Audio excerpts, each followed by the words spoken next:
Até mais ou menos 1970, a gente ainda tinha alguns bancos que tinham uma reserva de valor em ouro ou prata. E nessa década, para poder lutar a guerra do Vietnã, os Estados Unidos deu um calote em todo mundo, porque a partir da depressão de 1929 e 30, os Estados Unidos conseguiu colocar o dólar como moeda internacional. Mas eles tinham o ouro em equivalência para o dólar. Inclusive na depressão, eles, por decreto, eles disseram que as pessoas não podiam ter ouro em casa. Prendiam as pessoas, confiscavam o ouro. Então elas tiraram das pessoas a possibilidade de uma economia de pessoa para pessoa, uma economia descentralizada a partir do uso de joias, de ouro e tal. E aí guardaram tudo e travaram tudo e colocaram esse ouro, inclusive, no Banco Central deles, que não é público, é uma instituição privada. E aí, entre a depressão de 29, que veio depois da Primeira Guerra, até a década de 70, eles passaram pela Segunda Guerra, depois passaram, que também teve uma série de falcatruas bancárias para poder bancar isso, e inclusive os banqueiros financiavam os dois lados da guerra, da Segunda Guerra Mundial, os aliados e os nazistas. Se vocês não sabem, as elites financeiras apostavam nos dois lados. Depois, a gente entrou na sequência, né? A gente teve a Guerra da Coreia, a Guerra Fria, Vietnã. E quando a gente chegou no Vietnã, o presidente americano, ele simplesmente deu um calote no mundo e começou a funcionar com a moeda fiduciária. Fidúcia significa confiança.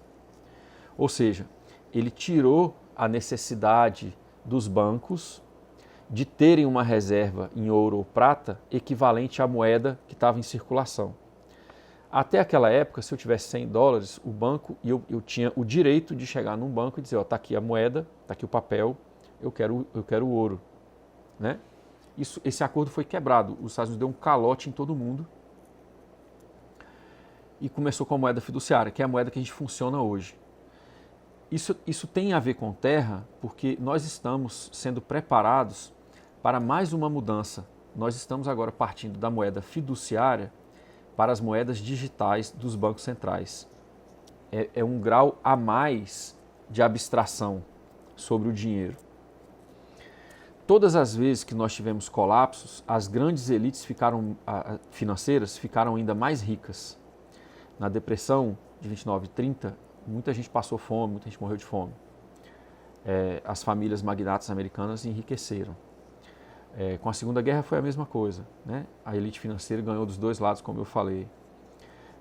De lá para cá é a mesma coisa. Então, toda vez que a gente tem uma grande crise, na crise de 2008 foi a mesma coisa.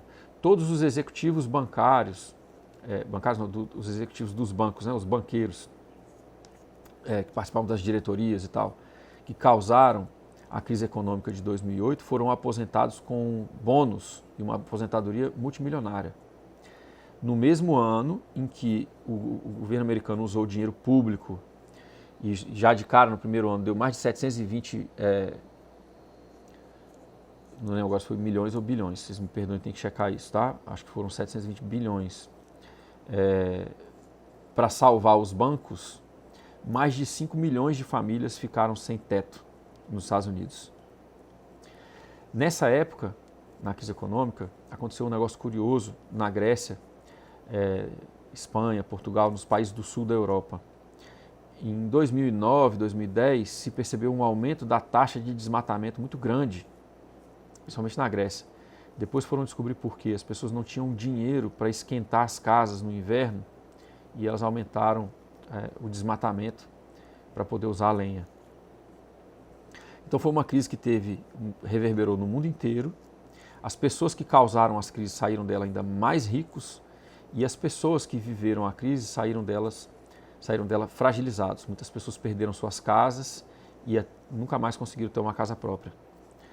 Então, toda vez que a gente tem uma crise, a elite arruma uma maneira de manter o capital com ela.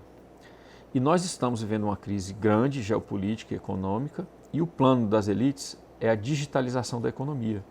E é por isso que as pessoas que entendem de finanças, entendem de dinheiro, estão comprando terra. E é por isso que eu tenho uma dúvida. Eu acho que mesmo que a gente entre numa crise muito grave, talvez a terra agrícola não caia de preço, porque eu acho que os super ricos vão seguir comprando ela. Então, esse é o desafio que a gente tem e a gente precisa enfrentar esse desafio. Esse corte que você acabou de assistir faz parte de um vídeo principal que está no canal do podcast Impacto Positivo. Você pode assistir em áudio e vídeo, mas aqui você vai clicar no link da descrição, vai te levar para o vídeo principal. Já estou com quase 8 anos produzindo muitos vídeos, muitas entrevistas sobre planejamento rural, desenho ecológico e gestão de empreendimentos rurais. Clica no link, segue para o outro canal, você vai gostar. Um abraço.